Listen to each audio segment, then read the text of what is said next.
OK. Et donc, dans le besoin de bien comprendre tout ce qu'on fait, j'ai pris le temps de réécouter encore les vidéos et j'ai pris le temps d'écouter en particulier la vidéo sur les questions de l'anamnèse, je crois, où France Guillain nous donnait un certain nombre de questions ou bien un questionnaire à suivre pour faire un diagnostic d'un individu à partir de son apparence faciale. Et quelque part, où on n'a pas bien expliqué, elle parlait des poches sous les yeux. Donc, elle disait, même qu'on a des poches sous les yeux, on pouvait les éliminer. Donc, elle n'avait pas expliqué comment il fallait le faire. Donc, c'est pourquoi j'ai voulu demander comment d'abord faire pour éliminer les poches sous les yeux.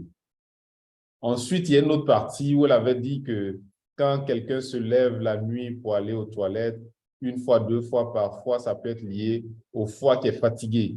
Donc, ma question, c'était comment redonner de l'énergie au foie. Et enfin, parfois, elle a dit, dans certaines situations, le foie était totalement encombré. Donc, comment nettoyer le foie? Voici en résumé mes trois questions. Donc, la première, comment faire pour enlever les poches sous les yeux? Et la deuxième, comment revigorer un foie qui est fatigué? Et la troisième, comment nettoyer un foie encombré? Bien, ah ben, ça fait du travail là. Ouais. Alors, les poches sous les yeux, ça dépend quand même de l'âge, mais les poches sous les yeux, souvent c'est lié aux reins qui sont fatigués. Et quand les reins sont fatigués, ça veut dire que l'ensemble du corps est fatigué. OK. Quand le rein est touché, c'est que tous les autres organes sont touchés. Voilà, c'est comme ça en général.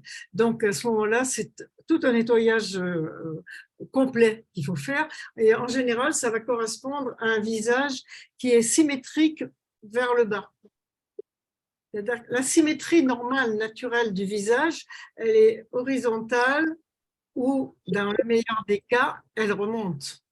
La bouche remonte, les yeux remontent légèrement. Enfin, tous les bébés à la naissance se ressemblent. Enfin, on trouve qu'ils se ressemblent pour une raison très simple, c'est parce qu'ils ont tous le visage très symétrique à la naissance. Attention, ne confondez pas symétrie et identité. On peut avoir deux narines un peu différentes de forme, mais si les points extrêmes sont à la même distance de l'axe vertical de chaque côté et posés sur l'axe horizontal des deux côtés, la symétrie, c'est ça, c'est une symétrie mathématique dont je parle. Ouais, Je ouais. ne parle pas d'identité. On peut avoir un œil bleu et un œil marron et avoir quand même les yeux symétriques. C'est-à-dire que les extrémités des yeux seront à la même distance de la verticale et puis les yeux seront posés sur la même ligne horizontale.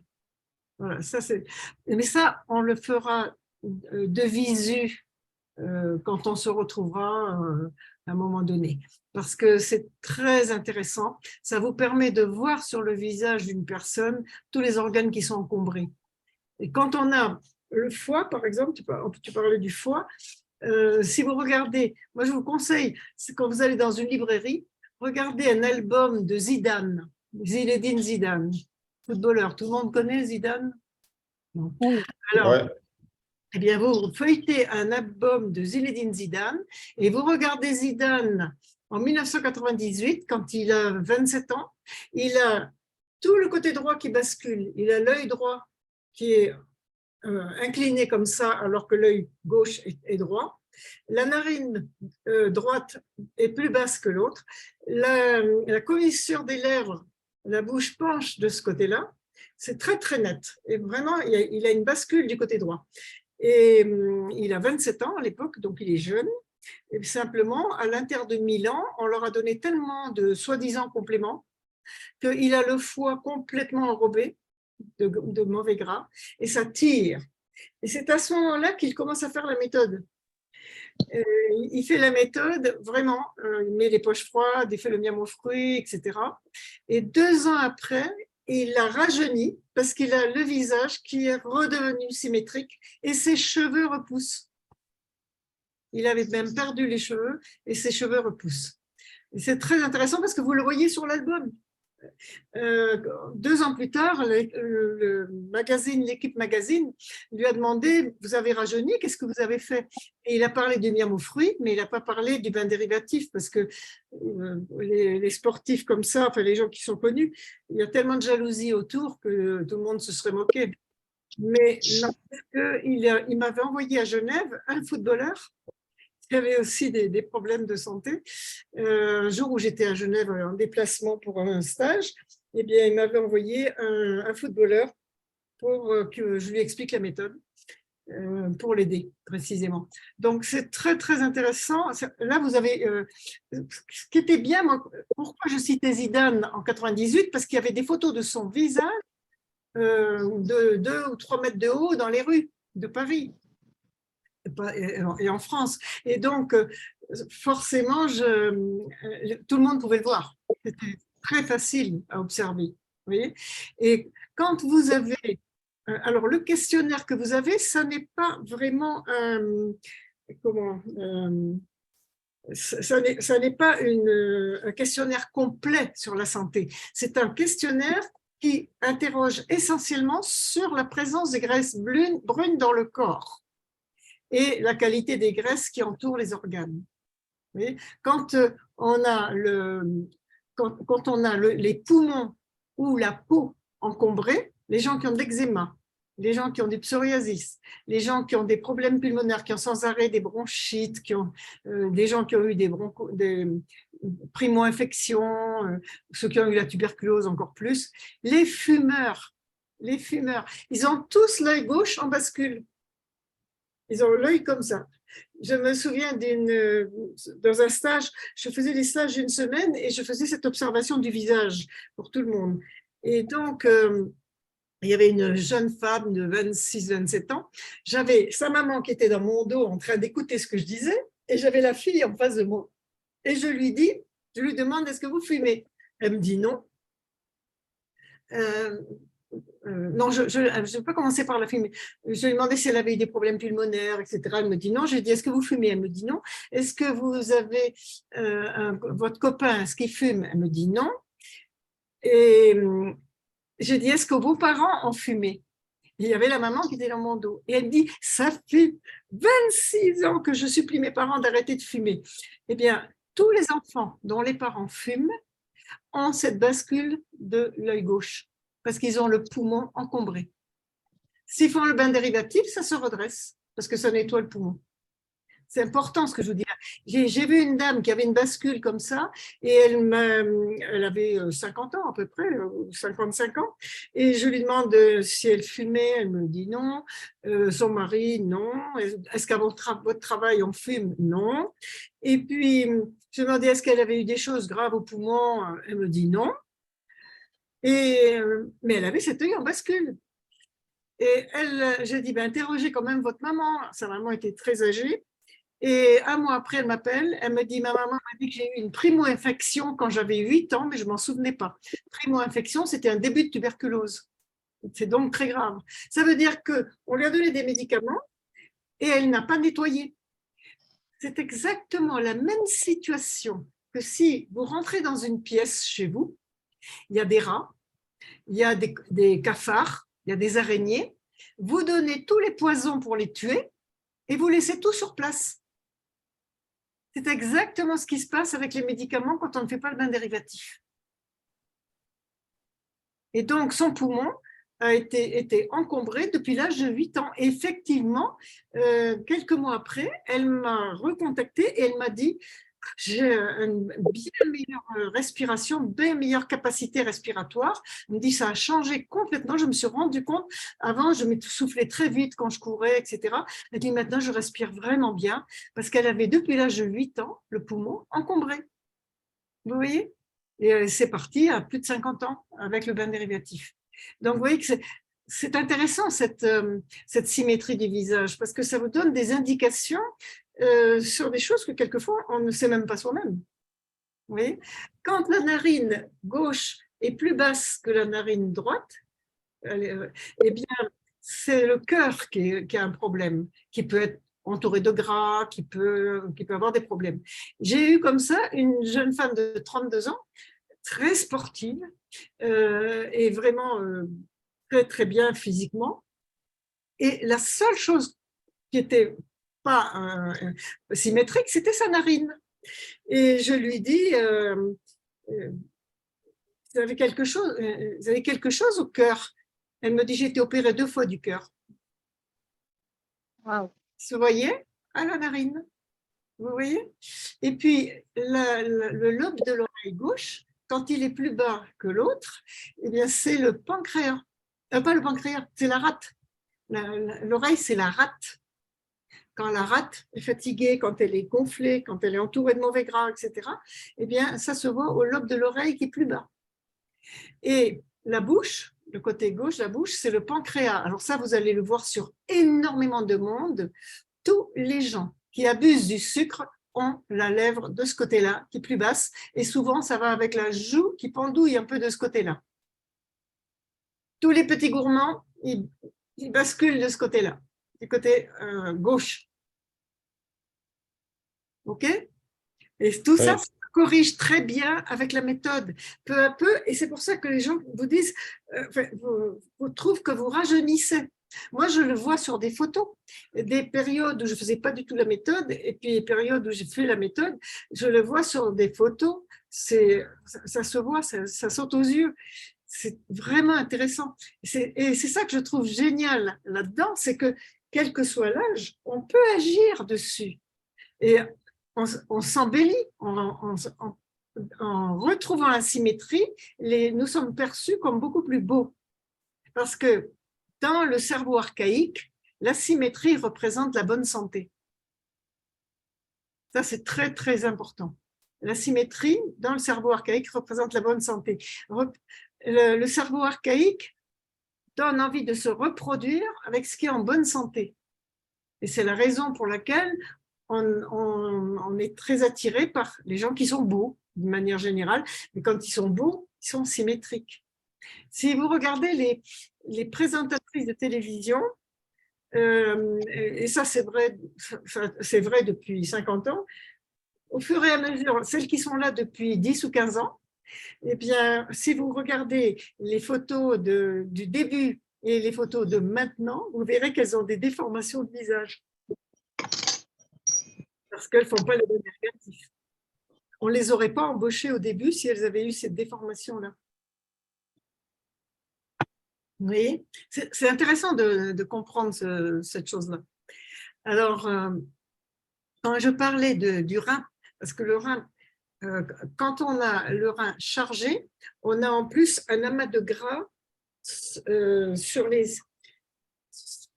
vous voyez, la colonne vertébrale, le cerveau, il y a une vertèbre qui est…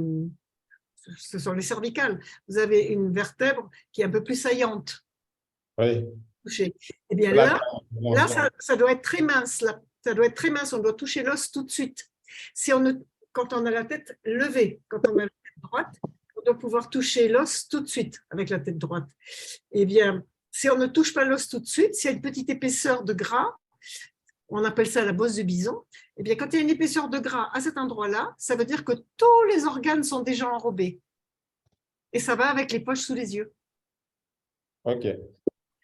Voilà. Et donc, quand on nettoie tout ça, eh bien, petit à petit, les poches sous les yeux se résorbent. D'accord. Après, alors tu as autre chose avec les poches sous les yeux, c'est que si elles ont déjà bien gonflé, elles ont étiré les membranes cellulaires. Donc, en mangeant comme il faut, Miamo-Free, Miamo-5, on va resserrer ces membranes cellulaires. Il faudra peut-être aussi faire un peu une gymnastique du visage ou nager en nageant quand on nage la tête sous l'eau. Pas le nez dehors, mais quand on nage la tête sous l'eau, si on nage le nez dehors, on abîme son visage. Si on nage la tête sous l'eau, on se fait des massages merveilleux pour le visage. Et ça rend très, très beau de nager la tête sous l'eau, alors que le nez dehors, ça abîme le visage. Donc, il faut toujours nager la tête sous l'eau, c'est très important. Surtout dans la mer, parce que là, ça nourrit en même temps le visage. Alors après, pour le le foie, eh ben, ça va être aussi la méthode nettoyage du foie par le bain dérivatif, alimentation correcte du foie. Et puis ensuite, le lever la nuit. Il n'est pas du tout normal de se lever la nuit pour faire pipi. C'est pas du tout normal parce que le cerveau est le gardien de notre sommeil et ça vous est certainement arrivé déjà de faire plein de rêves successifs. Vous cherchez des toilettes, elles sont ouvertes. Vous en trouvez d'autres, elles sont dégoûtantes. Vous cherchez des toilettes, vous cherchez des toilettes. Le cerveau vous fait rêver jusqu'à ce que même éventuellement une goutte de pipi commence à arriver et vite vous sortez du lit, vous réalisez que vous êtes dans un rêve. Vous voyez? Parce que le cerveau est le gardien de votre sommeil et il ne vous réveillera pas tant qu'il sait que vous pouvez tenir. Par contre, s'il sait que vous ne pouvez pas tenir, il va vous réveiller. Donc, si toutes les nuits, on se lève pour faire pipi, c'est pas normal du tout. C'est qu'il y a une faiblesse de la vessie. Ça veut dire que les tissus qui sont autour de la vessie deviennent flasques, c'est qu'on mange mal, que les membranes cellulaires sont mal nourries. OK. Ça marche vraiment. Alors, il y a une autre cause qui peut être les problèmes de prostate chez les hommes, parce que si la prostate grossit, ça appuie sur la vessie. Mais avec le bain dérivatif, très rapidement, ils éliminent ce problème aussi. Et ça marche très bien. Voilà. Pour la prostate, c'est idéal.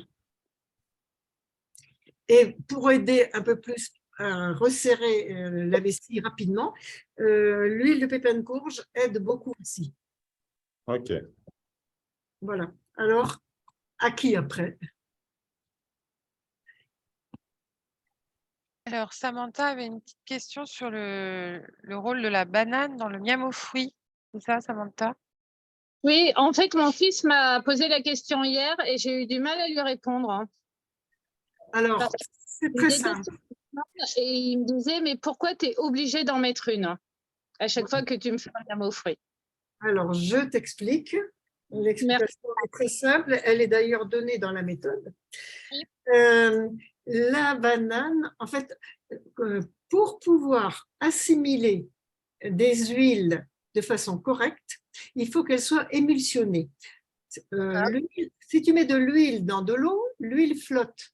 Elle flotte parce que les molécules sont très grosses et qu'elles n'arrivent pas à glisser entre les molécules d'eau. C'est pour ça qu'elles flottent.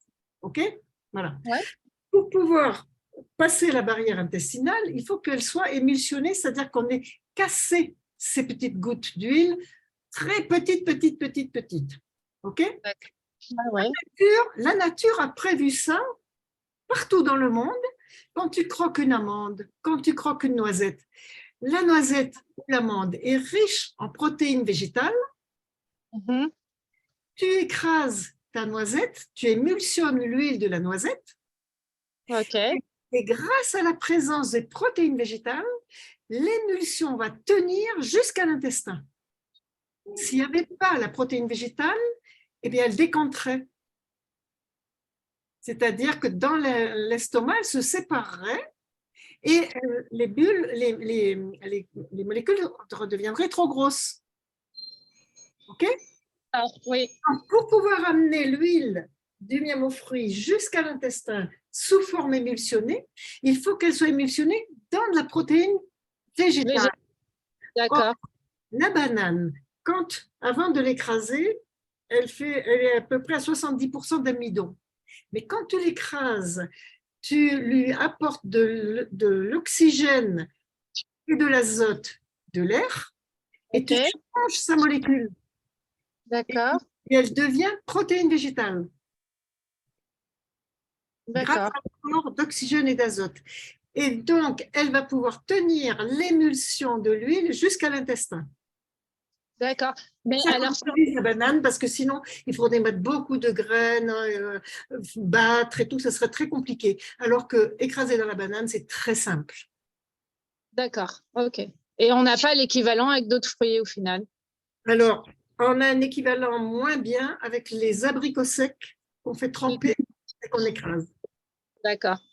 Et sinon, il n'y a pas d'autres fruits qui aient un tel concentré de protéines végétales. D'accord, ok, merci. Ouais, merci France. C'est clair? Non, mais ce sont des bonnes questions parce que c'est des choses qui doivent être bien claires. Quand on fait un atelier sur le miam aux fruits, c'est très important d'expliquer ça aux gens. Les gens m'ont demandé quand je faisais l'atelier, est-ce qu'ils pouvaient l'écraser dans un appareil? Alors j'ai dit non et j'ai donné comme raison parce que pour pouvoir intégrer l'oxygène et l'azote en l'écrasant. C'est ça la Exactement. réponse? Bon, ça va. Exactement. Excellente réponse. Alors, en restant sur le thème de la banane, Suzanne, elle a envoyé des questions concernant la maturité de la banane. Oui, c'est ça. Est-ce que Suzanne, tu veux Oui, j'ai pas ma question sous les yeux, mais Alors, je veux bien que tu la lises, s'il te plaît. donc, tu as écrit: la maturité de la banane a une importance selon ce qu'on en fait. Peux-tu nous rappeler l'utilisation idéale de la banane en fonction de son degré de maturité? Et à l'inverse, là où on ferait mieux de ne pas l'utiliser si elle est trop ou pas assez mûre. Miam aux fruits, cure de banane écrasée, dégustation nature. Alors, donc. C'est bon? T'as entendu, France? Ouais. Oui, j'ai entendu. Oui. Okay. J'attendais que Samantha me dise quelque chose. Suzanne, là, c'est la question de Suzanne. Oui. J'attendais que Suzanne me dise éventuellement quelque chose. Ah oui, bah, moi, j'imagine que pour le miam aux fruits, il ne faut pas qu'elle soit trop mûre parce que sinon, elle serait trop riche en sucre. Si elle n'est pas assez mûre, elle serait peut-être trop riche en fibres. C'est un peu l'expérience gustative et de texture, en tout cas, que j'ai pu faire. Donc, j'imagine que pour un miam aux fruits, il faudrait une banane juste mûre, ni trop, ni pas assez. Alors, je vais te répondre à ça. La banane très verte, c'est-à-dire avec une peau elle est tellement verte que tu as du mal à la peler. Oui. Elle est utilisée depuis au moins 50 ans pour fabriquer des farines pour les bébés. Je ne sais pas si vous en avez en Afrique, mais en tout cas, certainement, hein, parce que quand elle est verte, enfin, les fruits, la plupart des fruits sont excellents à tous les stades. Ils sont très bons verts, moitié mûrs. Ils sont bons à tous les stades, la plupart. Hein. Il y a des fruits qu'on ne peut pas manger verts. Le fruit de cajou, c'est impossible de le manger vert. Bon, il y a des fruits qu'on ne peut pas manger verts. Mais la papaye, quand elle est verte, on peut la râper comme une carotte et faire de la salade. C'est ce qu'on vous sert dans les restaurants chinois, par exemple. Donc, énormément de fruits peuvent être mangés à tous les stades. La banane, quand elle est très verte, elle est richissime, pas en fibres, mais en amidon. Très, très riche en amidon. Mais elle n'est pas agréable à manger comme ça. Voilà. Ensuite, quand elle est à moitié mûre, eh bien, elle peut être utilisée pour le miam aux fruits, mais il faudra l'écraser plus longtemps. On va être obligé de l'écraser plus longtemps. Parce qu'il y a plus d'amidon que dans une banane plus mûre. Voilà. Quand elle est un peu plus mûre, quand elle est mouchetée, je pense que là, c'est vraiment un moment un peu idéal. Elle est vraiment excellente, mais légèrement mouchetée. Eh bien, à ce moment-là, elle a un bon équilibre et on va pouvoir assez rapidement l'écraser. On ne va pas mettre trop de temps à l'écraser. Et très mûr, moi, je me méfie beaucoup. Il y a des gens qui mangent des bananes, moi, j'appelle ça pourri. Hein. Alors, je ne sais pas parce que je connais des Français qui mangent des bananes qui sont toutes molles.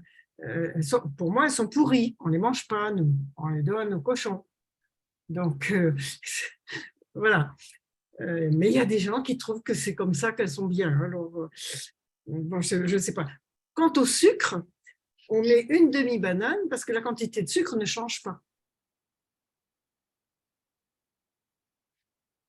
Donc, on met une demi-banane pour ne pas mettre trop de sucre. Bon, quand ce sont des toutes petites bananes comme ça existe. On met la banane entière, évidemment. Mais grosso modo, 8 cm, c'est bien. Alors, France, pour info, moi, les bananes qui sont bien mûres, je les coupe en morceaux, je les congèle et je fais des glaces avec. Parce que du coup, comme elles sont bien sucrées, je ne dois pas rajouter de sucre dans les glaces maison. Et qu'est-ce que tu appelles bien mûres? Quand elles sont molles? Disons quand elles sont vraiment plus que mouchetées, quoi. Tu vois, qu'à la limite, la peau, elle commence à devenir noire. Ouais. Ah oui. Alors, moi, je les coupe en morceaux, je les congèle et puis j'en fais de la glace. Ouais. Moi, je ne les mange pas comme ça, mais… Ouais. Chez nous, on en fait des pancakes en fait en remplaçant la farine de blé, on met de la banane écrasée à la place. Voilà. Bah oui. Quand elles sont bien noires, qu'elles sont toutes molles, on fait ça avec. Ah oui. Et qu'est-ce que tu utiliserais du coup pour la cure de banane écrasée dans l'idéal? Quelle maturité de banane? Parce que j'ai essayé avec une banane pas très mûre, c'était vraiment… C'est pas possible, oui. Ah non, c'était Il pas… faut qu'elles soient mouchetées. Mouchetée aussi, ok. Mouchetées, c'est Merci. très bien pour la cure de banane. Très bien, merci beaucoup. Voilà. Et est-ce qu'en Afrique, vous mangez les bananes quand elles sont toutes molles? Quand elles sont… Oui, mais on ne les mange pas directement en tant que fruits. On fait une pâte avec et on frit ça dans l'huile pour faire des galettes. Ah d'accord, bon, pareil, oui. Donc, oui, à Tahiti, on a la chance d'avoir trop de fruits dans tous les domaines. Donc, on s'offre le luxe de les donner aux animaux. Parce qu'on nourrit les cochons avec des fruits.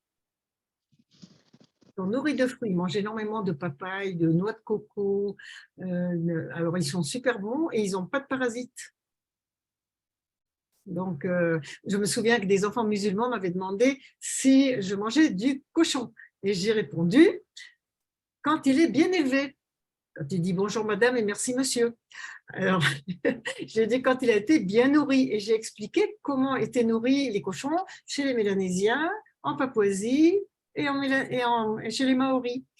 Et ils étaient nourris uniquement avec des fruits et des légumes, et c'est tout. Et ça ne sentait pas mauvais. Et il n'y avait pas de parasites. Donc, voilà. Oui, pardon. Et je veux profiter pour poser une question qui était liée à l'émulsion de l'huile dans la banane écrasée. Parce qu'effectivement, vous avez dit, quand on émulsionne correctement l'huile dans la banane écrasée, ça va jusqu'à l'intestin. Mais dans le miamo 5, on n'émulsionne pas l'huile, on met l'huile en cuillère et quelle serait la différence? Okay. C'est pas grave parce que dans le miamo 5, il y a beaucoup de protéines. OK. Et donc, en mangeant toutes ces protéines, elles font l'émulsion de l'huile et ça tient très bien. OK, OK. Voilà. Tandis que dans le miam aux fruits, il n'y a pas beaucoup de protéines végétales, en fait. Tu vois?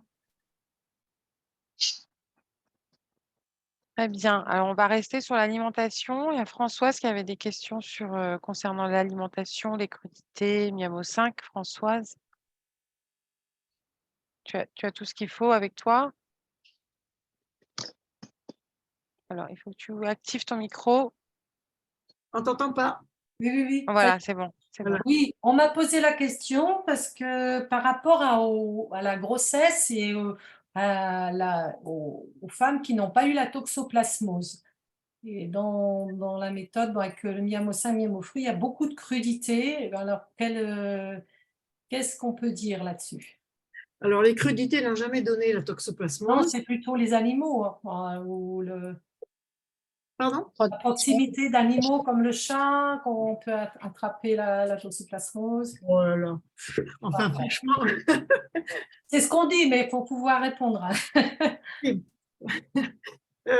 quand on mange cru, on fait tellement monter son immunité Oui, c'est ça. que vraiment, les risques sont pas possibles, quoi. Donc, c'est Mais c'est vrai que l'immunité, en fait, en médecine, l'immunité est très peu étudiée, ce qui fait que les médecins ne sont pas clairs avec l'immunité. Et la raison est facile à comprendre, c'est qu'un médecin ne voit jamais quelqu'un qui a une très bonne immunité. Donc, Ouais. Et là, j'étais vraiment affolée parce que, enfin affolée, c'est son problème, parce que c'est pas ma cliente, c'est une amie qui du coup est enceinte. Et alors pour éviter de manger on lui a dit de pas manger de cru. Alors du coup, elle mange que du fast-food. oh là là, Donc quand on voit pauvre bébé. le, le documentaire d'Arte que j'ai revu avec plaisir, là, que nous a envoyé Nayo, je me suis dit, ils comprennent vraiment rien au processus, quoi. Oui, c'est terrible. Là, c'est toute une Les bras éducation. en tombent, quoi. Ah oui, non, mais pauvre bébé, quoi. Franchement, Oui. c'est terrible, terrible, terrible. Surtout quand on sait que, par exemple, à Villejuif, il y a un département qui est dédié à tous les problèmes de santé liés au McDo. Parce qu'il y a beaucoup de gens qui vivent dans la rue et qui mangent uniquement du McDo, et qui boivent uniquement du Coca-Cola. Enfin, grosso modo, parce que c'est ce qu'il y a de moins cher. Et qui ont des pathologies tellement ciblées qu'il y a une unité spéciale qui traite ces problèmes-là. Alors, vraiment, là, c'est terrible. Et sinon, moi, je voulais juste témoigner au fur et à mesure. Maintenant, ça y est, le Miamo 5, ça y est, c'est parti. Je me fais des petites portions que je mets au congélateur, je sors ce qu'il faut. Et ce que j'ai constaté, c'est vraiment sur la qualité relationnelle, affective. Il y a énormément de progrès. Je suis beaucoup plus aimable, j'ai moins de sautes d'humeur et même quand je me présente, que je discute, je me sens beaucoup plus en phase avec moi et il y a vraiment des changements et ça, c'est chouette. Ah ben merci, c'est sympa, mais ça te montre bien comment ça agit sur le cerveau. Et voilà, c'est ça, oui. Oui. Comme c'est intéressant, mais ça veut dire aussi que ton QI monte. Mais oui, oui, oui. Ben oui, parce que de tranquillité intérieure. Alors bon, je ne fais pas que ça. La semaine dernière, j'ai fait une formation de 3 jours avec Christian Éloi, qui est le fondateur d'Herbes et Traditions, avec ses cantiques olfactifs. On a travaillé sur les odeurs. C'était vraiment très intéressant aussi. Voilà. Et j'ai trouvé ça particulièrement intéressant quand je l'ai refait avec un adolescent, justement, qui était complètement enfermé. Et dès qu'on a mis les odeurs, et ça m'a fait contacter justement ce qui se passe aussi dans les petits ateliers que je commence à organiser pour quelques personnes, c'est qu'ils redécouvrent toutes les saveurs, les odeurs, et ça les fait partir dans des recontacts des plaisirs d'enfants, des plaisirs de découverte, et ça, psychiquement, c'est génial, quoi. bien sûr, mais ça aussi, c'est lié à l'alimentation, parce que les gens qui mettent trop de sel, trop de sucre, n'ont plus aucune autre sensation de saveur que le sucré, le salé, acide, amer. C'est tout.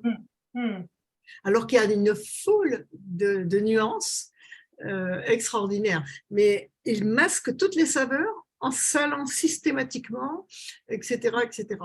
Et ça les déconnecte d'eux-mêmes complètement. Et ça appauvrit leur cerveau. Je disais que le QI, ça fait monter le QI. Notre QI, il est variable. Il change sans arrêt, notre QI. Si on est angoissé, stressé, il descend. Quand on se sent bien, il remonte, etc.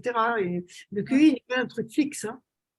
Et donc, ça m'a conduit à relire un livre que m'avait conseillé ma fille. C'est celui-là, je ne sais pas si tu connais, Manuel de cuisine alternative de Gilles Davot. Gilles Davot, c'est quelqu'un qui a été le premier à faire des cantines bio en France.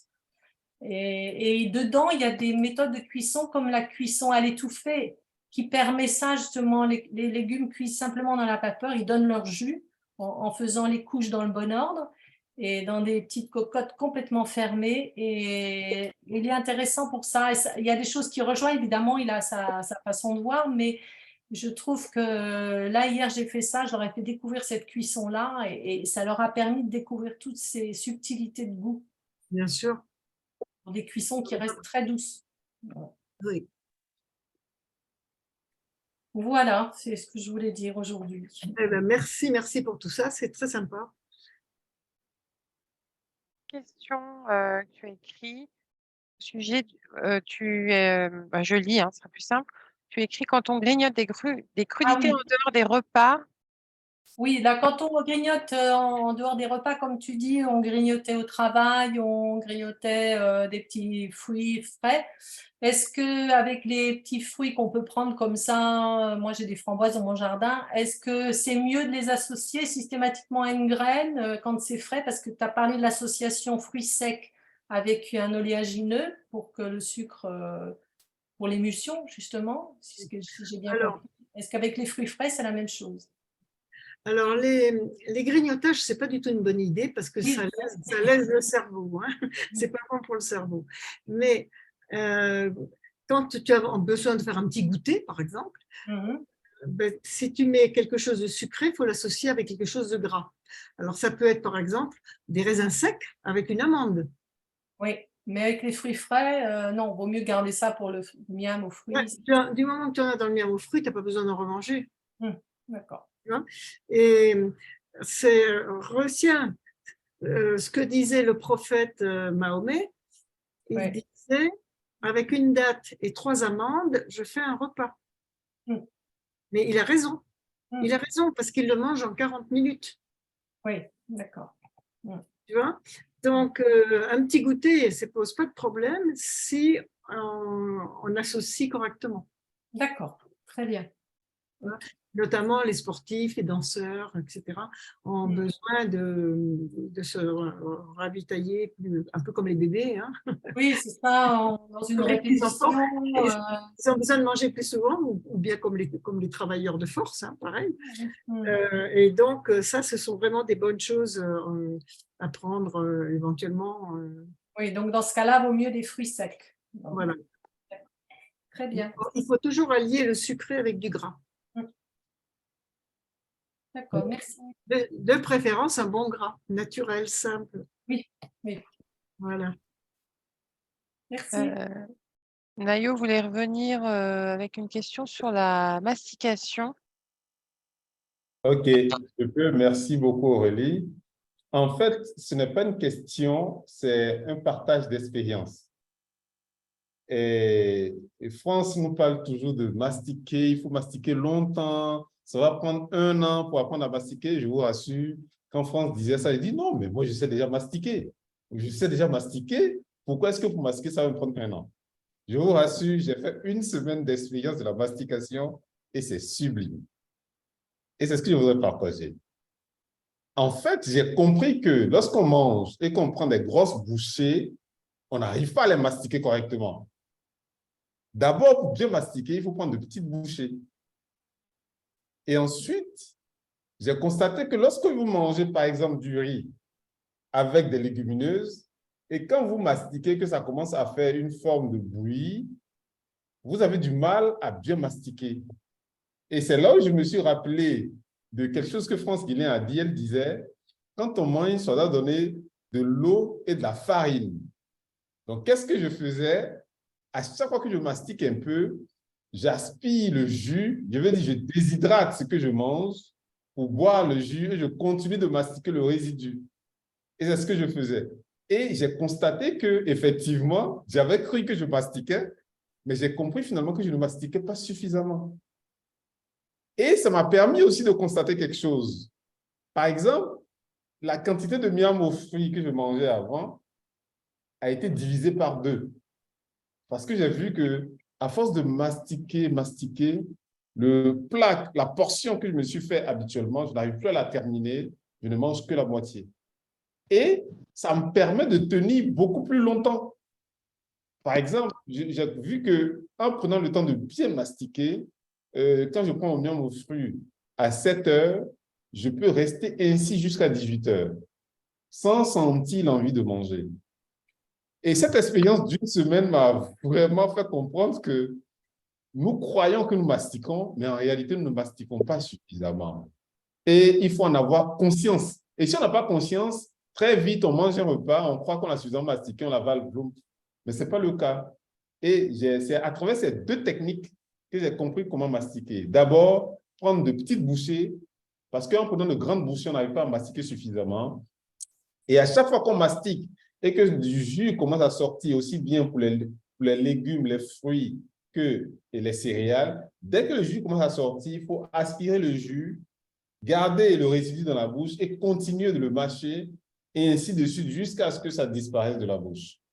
Et j'ai aussi constaté que quand je vais aux toilettes, c'est bien moulé, ça se passe très vite.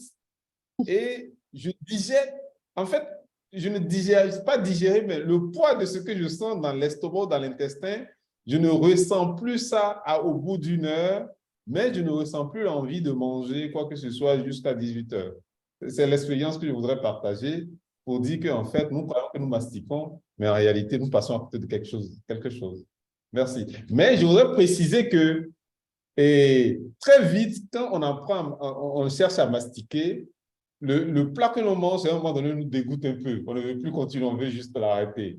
D'accord? Parce qu'on a l'impression de ne plus vouloir mastiquer, mais en réalité, j'ai compris que l'habitude va s'installer avec le temps. Merci, c'est l'expérience que je voulais partager. C'est très important ce que tu dis là, parce que ça veut dire qu'on peut nourrir beaucoup plus de monde avec la même quantité d'aliments. Et ça veut dire qu'on dépense beaucoup moins d'argent en alimentation.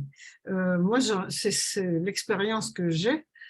C'est vraiment très intéressant parce que on n'a pas besoin de beaucoup d'aliments. D'ailleurs, Solzhenitsyn, dans son livre, le disait bien. Il disait ce n'est pas la quantité d'aliments qui est importante, c'est la manière de manger. C'est la manière qu'on va avoir de manger. Et on n'a pas besoin de beaucoup d'aliments quand on est adulte. Par contre, en mastiquant bien, en liquéfiant vraiment chaque bouchée, on va assimiler parfaitement et on vide l'estomac en 1h30. Ça veut dire qu'après, on peut courir, sauter, danser, faire du sport, tout ce qu'on veut. On est léger. Vous voyez?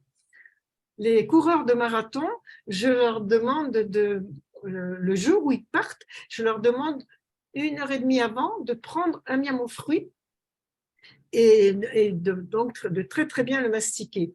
J'en ai plusieurs qui ont fait cette expérience et vraiment ils en sont stupéfaits parce qu'ils n'ont besoin de rien d'autre. Alors je dis après, vous vous faites donner une banane tous les 5 km, des choses comme ça.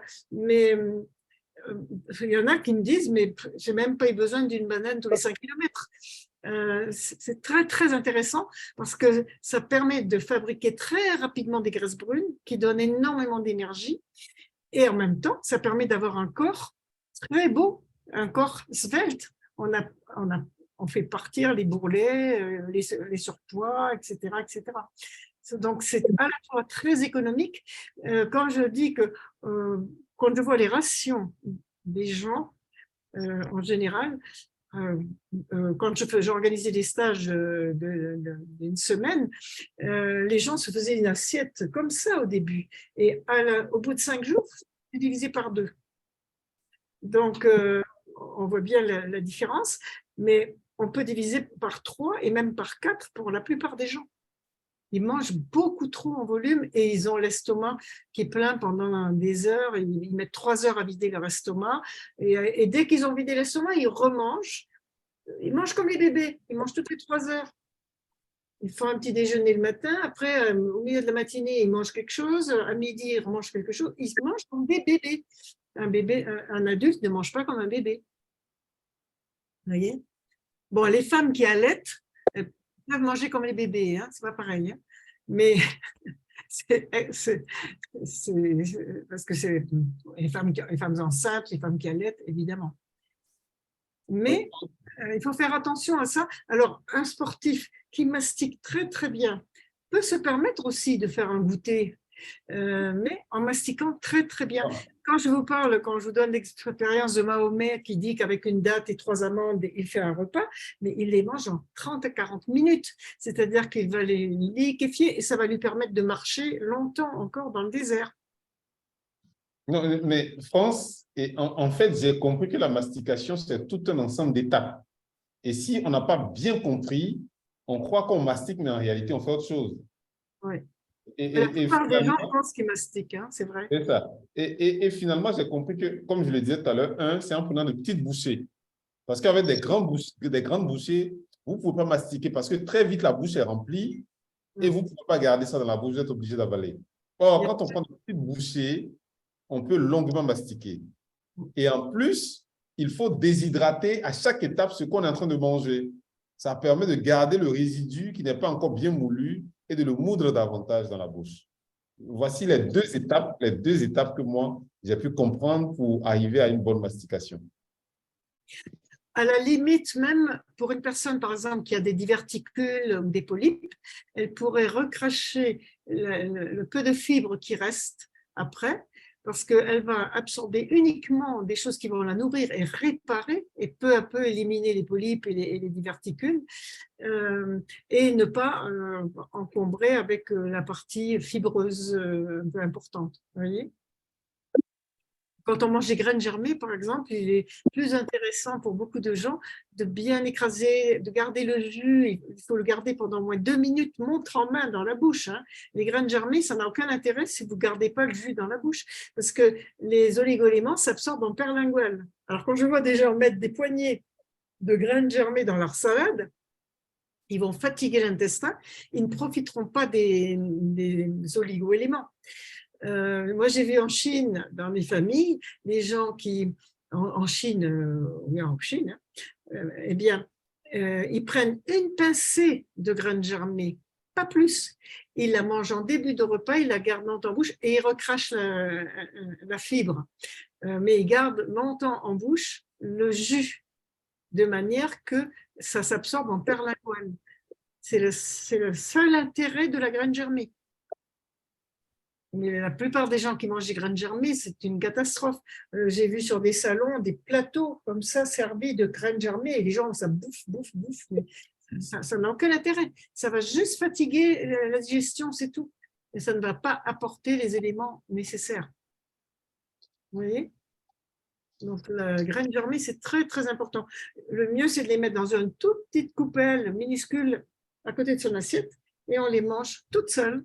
Et on garde bien longtemps le jus dans la bouche. Quand vous achetez des ampoules oligosol, je ne sais pas s'il y en a qui connaissent les ampoules oligosol, des ampoules d'oligo-éléments, eh bien, il est écrit sur la boîte que vous devez garder le liquide dans la bouche pendant 2 minutes. Ce n'est pas 2 minutes psychologiques, c'est 2 minutes montre en main. Parce que c'est comme ça que vous allez fixer les oligo-éléments. Ils s'absorbent par la langue, autour de la langue. Mais pour les graines germées, c'est exactement la même chose. Est-ce que c'est clair, ça? Parce que c'est très, très important. Les graines germées, elles vont donner essentiellement des oligo-éléments et quelques vitamines et minéraux. France, quand tu parlais des sportifs, pour les marathons, c'est 1h30 avant. Oui, parce que oui, mais oui, il se vide en 1h30. Et la quantité, tu dis, il ne faut pas le doubler pour les marathoniens? Pas forcément le jour du marathon. Non, pas le jour du marathon. Non, on double les quantités quand on a besoin de prendre du poids, par exemple, pour passer dans la catégorie supérieure en judo ou des choses comme ça. Là, on va doubler, mais pas spécialement pour courir un marathon. Non, c'est pas une super bonne idée. Très bien. Alors, merci Nayo pour ton partage d'expérience sur la mastication. Je vais revenir sur les questions. Je n'en ai pas énormément ce soir, mais on reste sur l'alimentation. Léa, qui n'est pas là, a posé une question à propos du Miamo 5. Donc, elle regardera la visio pour avoir la réponse. Elle te demande, France, est-ce que si l'on mélange tous nos aliments dans une même bouchée, c'est préjudiciable pour le cerveau? Pas du tout. Pas du tout. Pas du tout. Alors, je finis la question parce qu'elle demande, à l'inverse, est-il préférable de manger un bout de crudité, puis une cuillère de riz, puis un peu d'houmous, ou est-ce qu'on peut tout mettre dans la même bouchée? On peut tout mettre dans la même bouchée, mais comme on le mastique bien, on découvre toutes sortes de saveurs parce que les saveurs se conjuguent et créent des nouvelles saveurs. En plus, ça permet au cerveau de voir tout ce mélange, et ce mélange est très important pour fabriquer les graisses brunes. Donc, non, il faut manger avec plaisir. Ça, c'est très important. Et on a en général plus de plaisir en mélangeant qu'en dissociant. Moi, j'aurais parlé encore du couscous comme tu le fais, parce que couscous, c'est tout ensemble. Exactement. C'est délicieux. Ah oui, oui, mais ça, ces assemblages de saveurs, ils nous envoient d'autant plus de plaisir que le cerveau sait que le mélange est particulièrement intéressant. Chaque fois qu'on associe, il nous envoie plus de plaisir. Parce que c'est mieux pour nous. Donc le plaisir est très, très important. Très bien. Vous aviez des questions par rapport à ce qu'a dit Léa? Non, pas spécialement. D'accord. Alors, je passe aux dernières questions qui sont les questions de Sophie. Donc, on est sur l'alimentation. Tu as une question sur le bain dérivatif et une autre sur l'alimentation. Donc, autant aborder l'alimentation pour continuer sur la lignée. Et puis après, tu as le bain dérivatif. Tu avais une question aussi. Sophie, c'est bon? Alors, Sophie. Là. Voilà.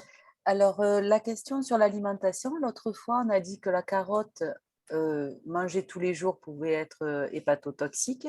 Je voulais savoir s'il y avait d'autres aliments, même des végétaux, qui consommés tous les jours pouvaient être néfastes sur le foie ou sur d'autres organes. Alors, dans les aliments simples, Oui, pense. tout à fait. Oui, enfin, moi, je n'en connais pas. Mais ça existe probablement, mais moi, je n'en connais pas. La carotte, on la connaît parce qu'il y a eu un tel abus de carottes dans les années 70 que on a été obligé de le constater. Ouais. Mais c'était vraiment un abus monstrueux. Monstrueux. On donnait des biberons entiers de jus de carotte à des bébés, quoi. C'est vraiment tous les jours. Vous imaginez, et les mamans étaient fières parce que le bébé devenait tout doré, quoi. Elles se rendaient même pas compte que elles étaient en train de. Enfin, elles se rendaient pas compte et les médecins ne savaient pas. C'est probablement cette expérience. Gigos vendait carrément des flacons sur lesquels on vissait la tétine. Hein. Donc, je pense que ça a été tellement énorme que c'est ça qui a fait comprendre ce qui se passait avec la carotte, parce que ça n'était jamais arrivé auparavant. D'accord. Et donc, tu connais que ce je pense que c'est quand il y a un abus, tous les abus sont préjudiciables. Je pense que tous les abus sont préjudiciables.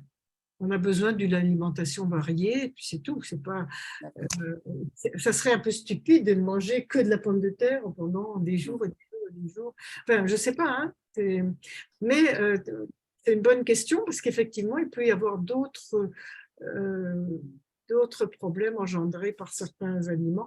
Je sais que par exemple, il ne faut pas abuser les graines les pépins de, en français, tournesol.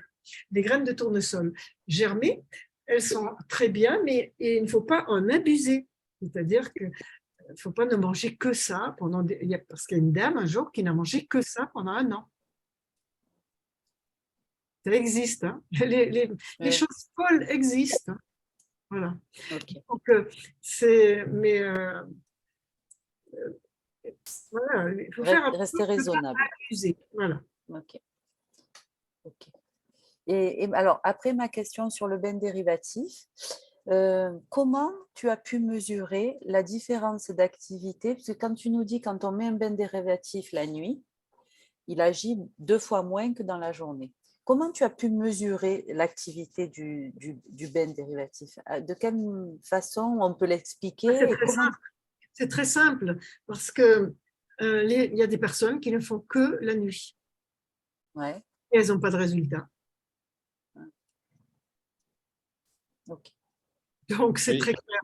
Je voudrais aussi préciser, même l'autre le dit, et Micheline Destré, même pour l'argile, elle dit, et en journée, mettez 2 heures, mais la nuit, mettez toute la nuit. Voilà, c'est pareil. En journée, le corps travaille beaucoup plus et absorbe beaucoup plus tout ça que la nuit. Voilà. La nuit entière, même si tu dors 12 heures, c'est l'équivalent de 2 heures dans la journée. Et oui, voilà, mais Le corps travaille au ralenti. Mais je voulais comment- savoir s'il y avait une explication, parce que moi, je Voilà. pensais que c'était comme on bougeait la journée, quand on fait le bain dérivatif, on est en action. Du coup, on facilite aussi la vibration Oui. des fascias, tout ça. Mais je voulais savoir si tu l'avais vraiment mesuré et de quelle façon. Voilà. Oui, je te dis, on le voit au résultat. Et même quand tu es assis toute la journée, tu es quand même au ralenti. Et oui. Eh ben, tu vois vraiment la différence quand tu mets les poches dans la journée et quand tu n'en mets pas. Oui. Hein? Mais c'est vrai que l'exemple de l'argile, c'est le même, c'est exactement le même. Ça se voit sur une plaie. On voit très bien que une plaie, si on a mis que la nuit, eh bien, elle ne va pas guérir aussi vite que si on a mis plusieurs fois dans la journée. Sur la même durée, si tu veux. Imaginons que ta nuit est de 12 heures et que ta journée est de 12 heures, tu auras 10 fois plus de résultats le jour que la nuit. Parce que la nuit, le corps travaille au ralenti. Bon, France, est-ce que C'est pas l'argile toute seule, quoi, tu vois? je pense que peut-être une précision, c'est peut-être pendant qu'on dort plutôt que la nuit. Tu as pas compris?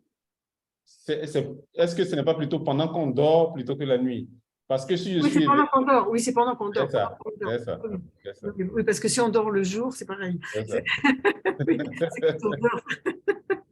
Oui, c'est lié à C'est pas la l'activité. nuit, Oui, c'est lié à l'activité. C'est quand on dort. Oui, parce que si toute la nuit tu danses, il n'y a pas de problème. On peut avoir Où tu travailles. voyantes. Hein? Parce que quand je travaille la nuit, je le mets et ça agit.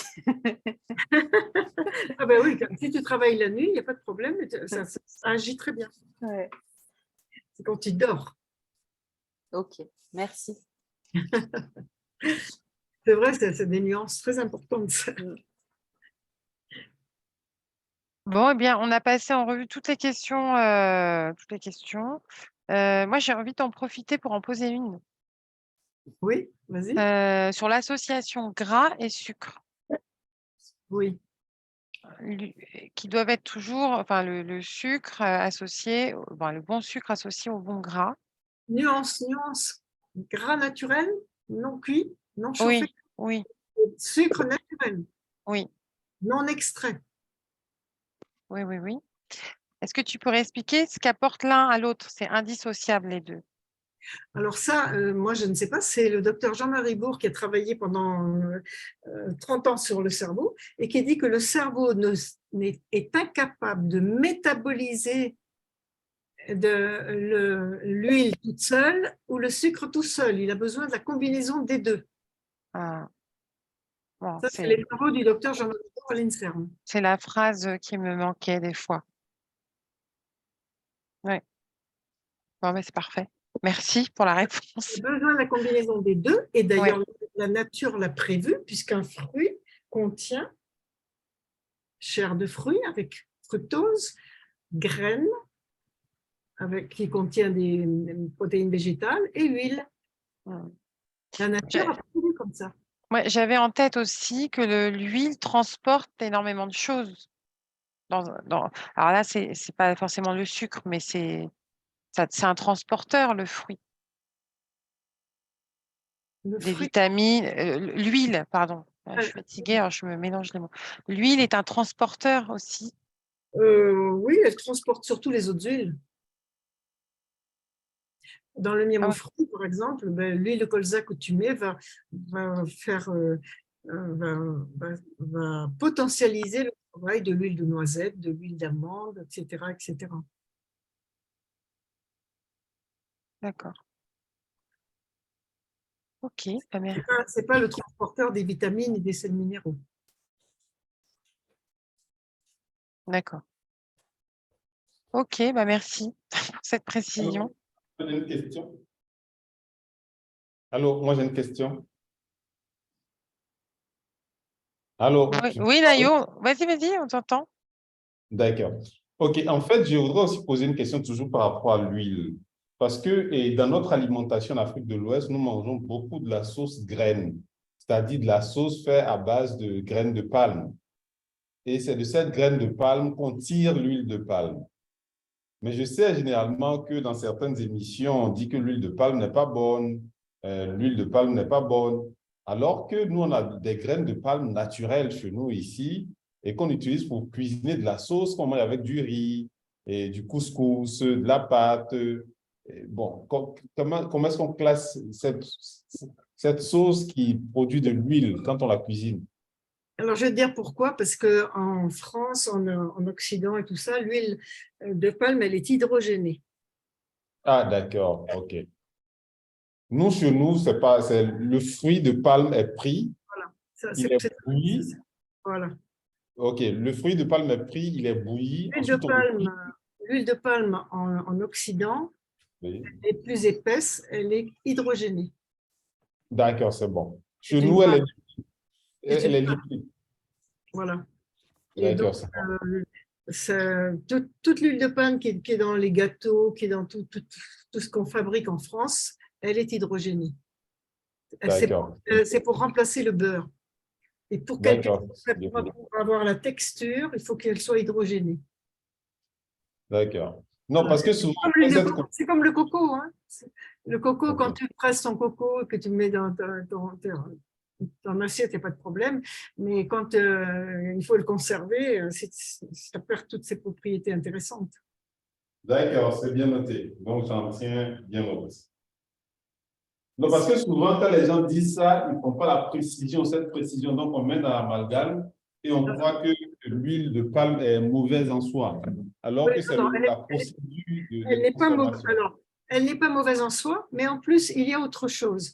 Une des raisons pour lesquelles, notamment du côté du bio, on lutte contre l'huile de palme, c'est parce qu'on a remplacé les cultures vivrières de certaines îles par de l'huile de palme pour l'exportation. C'est le cas en Indonésie, par exemple.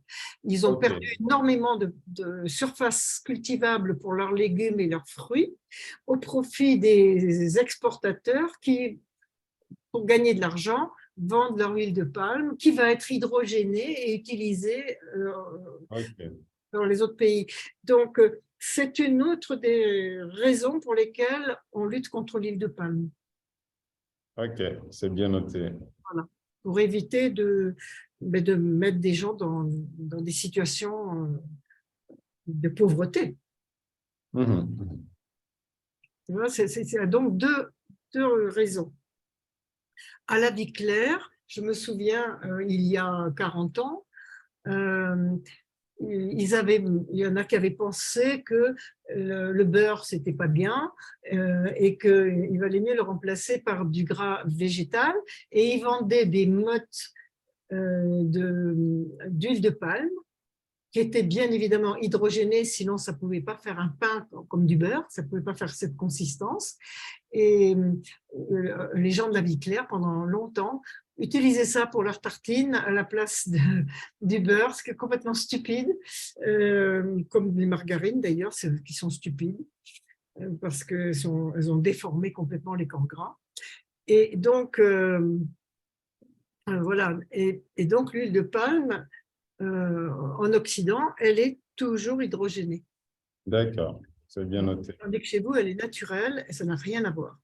D'accord. Eh bien, on a Samantha qui voulait intervenir, là, qui avait une question spécifique sur les verrues.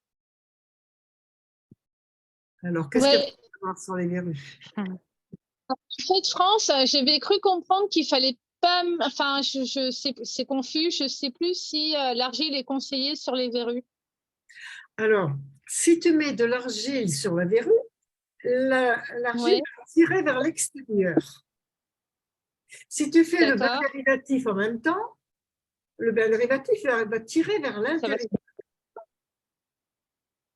Ça veut dire que si tu fais des bains dérivatifs et qu'en plus tu mets de l'argile, ta verrue, elle reste sur place. Puisque tu tires d'un côté et de l'autre en même temps. OK? Voilà. Or, Pourquoi je choisis le bain dérivatif? Parce que la verrue, elle vient de l'intérieur, elle ne vient pas de l'extérieur. La verrue, C'est dû à la verrue. toutes les verrues viennent de l'intérieur, elles ne viennent pas de l'extérieur. On nous raconte que tu as attrapé une verrue dans une piscine, par exemple, enfin dans les pédiluves, mais il n'y a pas de verrues qui se promènent dans les pédiluves. Il D'accord. y a des pathogènes qui vont se fixer sur ta peau, et si Ouais. sous ta peau, il y a les déchets nécessaires, elle va faire une verrue, elle va pouvoir construire une verrue. Mais si le pathogène ne trouve pas le matériau en dessous, mais il ne pourra pas faire la verrue. Donc la façon la plus logique d'éliminer la verrue, c'est par le bain dérivatif, c'est pas par l'argile. D'accord. D'accord? Et il faut le mettre pendant longtemps, beaucoup d'heures par jour pour que ça agisse ou pas sur les verrues? Non, mais le bain dérivatif. Oui, le bain dérivatif, mais il faut le mettre. Le bain dérivatif, attends, tu le mets dans ton slip. Oui, oui, je suis d'accord, mais est-ce qu'il faut, parce que c'est pour les enfants, est-ce qu'il faut le mettre le plus pas grave. possible. Ok, le plus possible et ça agit assez vite. Ça dépend des enfants. Moi, j'ai une de mes filles qui avait 7-8 ans et elle avait des verrues plantaires et qu'elle avait attrapées dans une piscine, précisément. C'était à Paris. Et un ami médecin qui habitait à Rouen, comme j'étais au salon nautique, décide d'amener ma fille, parce qu'il avait des enfants du même âge, pour me soulager. Et en même temps, elle était ravie d'avoir des copines.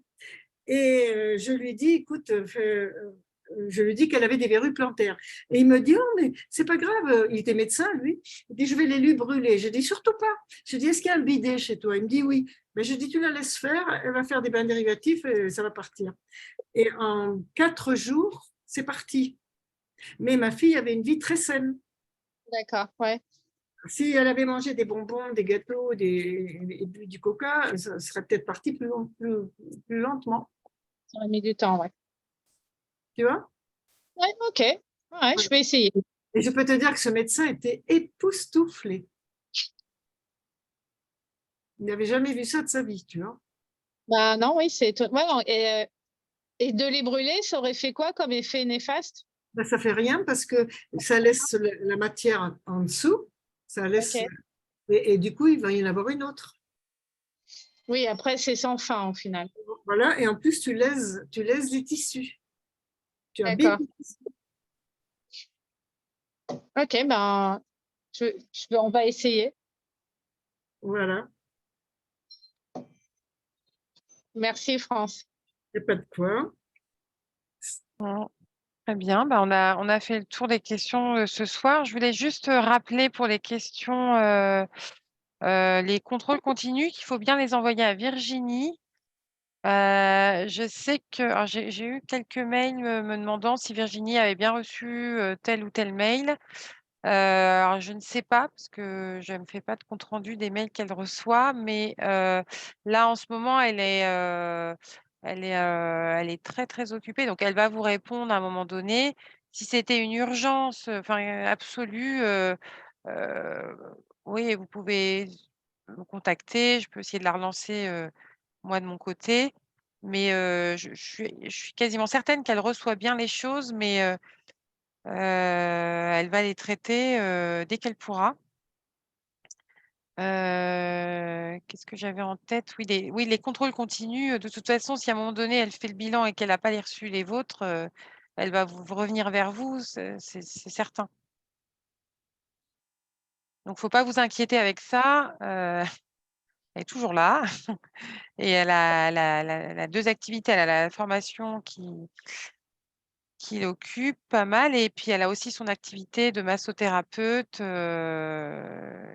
donc voilà, elle est très occupée, mais elle est toujours présente et puis elle reviendra vers vous, dès que Et, possible. et du coup, j'avais posé la question par rapport au congrès de la Saint-Victoire pour Octobre Rose. Et elle devait voir avec France si vous vouliez y participer ou pas, si on organisait quelque chose ou pas. Et Moi, ça serait bien que je sois au courant pour pouvoir confirmer ou pas au médecin qui organise le congrès. Quel Donc, congrès? alors, c'est un congrès sur le cancer du sein. Donc, c'est au mois d'octobre. C'est le 14 et 15 octobre à Aix-en-Provence, à l'hôpital. Le Donc, 15 octobre. voilà, 14 et 15 octobre. À quel endroit? C'est à l'hôpital d'Aix. Ah, C'est Aix-en-Provence. à Aix-en-Provence. voilà. Voilà. Donc là, on me demande un petit peu si oui ou non. Je regarde, hein, je vais te dire tout de suite, moi. Ah ben voilà, comme ça, on peut voir après, le faire confirmer par Virginie. Et moi, je proposais que si on 14-15 arrive. octobre, moi, je suis à Nantes. Ah, bon, ben voilà. Parce que si après d'autres personnes étaient intéressées, j'ai eu des personnes qui m'ont contacté. Si vous avez envie de venir, moi, vous venez volontiers à la maison, je vous reçois sans problème. Et voilà, c'était une proposition. Sympa, ça. Voilà. Après, il y en aura d'autres d'occasion parce que je vous dis, aujourd'hui à la formation, tout le monde était très, très intéressé par la formation de France Guyenne. Donc, je peux tout à fait proposer une organisation, faire un truc vraiment que pour toi aussi, France. Si on pourra en reparler parce que moi, je trouve que c'est vraiment, moi, j'ai été étonnée de voir les gens à l'hôpital, que ce soit médecin, infirmière, directeur. J'ai le directeur qui est venu déguster le miam aux fruits, quoi. Et tous, donc je disais, je ne peux pas trop en parler, je disais le minimum, et tous me disent, bon, mois de juin 2024, on prend rendez-vous. Tout le monde avait envie de savoir, et je trouvais que c'était cool de surfer sur la vague, quoi, de pouvoir toucher l'hôpital comme ça, quoi. C'est très, très bien. Il faut savoir, sur le cancer du sein, il y a une émission qu'on peut acheter, faite par soit la 5, soit Arte, Ouais. qui est l'émission de l'Estrade, Lestrade. Enfin, c'est sur l'aluminium. Ouais. Parce qu'il y a là des médecins allemands, c'est dans un hôpital allemand, qui expliquent que quand ils analysent les tumeurs du sein, 9 fois sur 10, ils trouvent de l'aluminium qui vient des déodorants. Les femmes qui s'épilent les effets et qui mettent des déodorants qui contiennent de l'aluminium, et on retrouve l'aluminium dans les tumeurs. Je veux bien le croire, je suis C'est quelqu'un un signal parce que c'est quelque chose qui va dans le même sens, tu vois. Oui, oui. C'est intéressant. Et alors, sachant que l'aluminium est détruit par le silicium organique que tu trouves dans le miam aux fruits. Oui. Et dans la sève de bouleau. Eh oui. Voilà. C'est intéressant quand même. Hein, oui, oui. Donc, tu vois comme tout ça se tient. C'est clair, c'est clair. C'est vrai. Très, très intéressant. Alors, ça veut dire aussi que quand on vient de s'épiler, il ne faut pas mettre de déodorant du tout. Pendant au moins 24 heures. On se lave sous les bras plusieurs fois dans la journée, s'il le faut, avec une gomme toilette, mais on évite de mettre un déodorant. De toute façon, c'est vrai que je mettais, comme j'étais en phase de préménopause, je mettais énormément de déodorant tout le temps, 4, 5, 6 fois dans la journée. Donc, voilà. J'ai cumulé tous les trucs pour… Tu vois, c'est intéressant. Hein, l'émission. Oui, parce que si tu as cette émission, moi je l'ai quelque part dans mes cartons, je ne sais pas où, j'ai le CD parce que je l'ai acheté. Ça peut être intéressant de passer le passage de ces médecins oui, tout à fait. En Allemagne, tu vois, parce qu'ils sont clairs. Hein. C'est clair. C'est des femmes médecins et qui expliquent vraiment, qui disent, ben, nous, on analyse les tumeurs du sein et on constate qu'on a de l'aluminium et des produits des déodorants. C'est pas bon aussi pour la vessie, l'aluminium dans le déo. Ouais, l'aluminium, c'est mauvais pour tout. Pour tout. Donc, et, ah oui, là, il y a Isabelle qui pose la question, est-ce que la pierre d'Alain est plus saine? Alors, pierre d'Alain et pierre d'Alain. La pierre d'Alain qui est naturelle, c'est-à-dire qui a été cassée dans un bloc, ne pose pas de problème. Ce qui pose un problème, c'est la pierre d'Alain reconstituée. Et celle qu'on trouve la plupart du temps, c'est certainement de la reconstituer Oui. parce qu'elle est bien modelée. Donc Alors, quand elle est en naturel. général dans un récipient, là, en général, elle est reconstituée. Alors que quand vous achetez, alors c'est pas très rigolo, c'est pas très agréable ces morceaux de pierre, hein, mais ça, il n'y a pas de problème. D'accord. Et je voulais aussi dire, tu te rappelles quand j'ai proposé qu'il y avait l'atelier, il y a une personne qui vendait les huiles qui m'avait contacté, les huiles avec le mélange maman. Donc, elle était complètement choquée que tu ne validais pas le mélange des fruits, des huiles. Alors, j'ai pris en photo dans ton livre, tu en parles, qui valait mieux dans le dernier, là, pour belle chevelure et belle peau. Tu le marques qu'il est préférable de prendre des huiles, tout ce qu'il y a dans un mélange, mais séparément, comme ça, l'huile est meilleure. Et Voilà. alors, j'ai essayé de lui expliquer, elle n'a pas voulu entendre.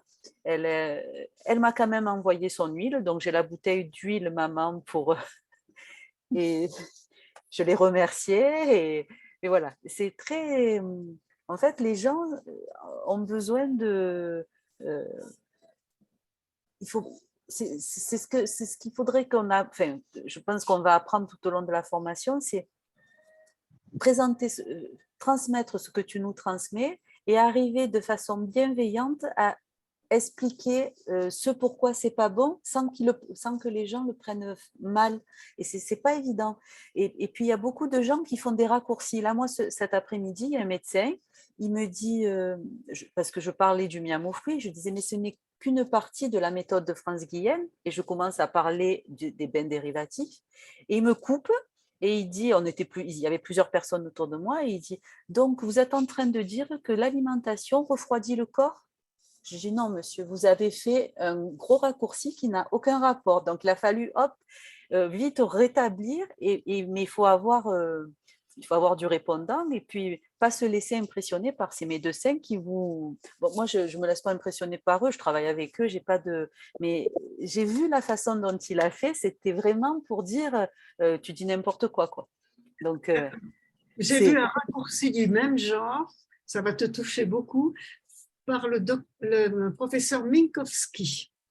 C'était il y a 40 ans, j'étais à la maternité, je venais d'accoucher et je reçois la revue,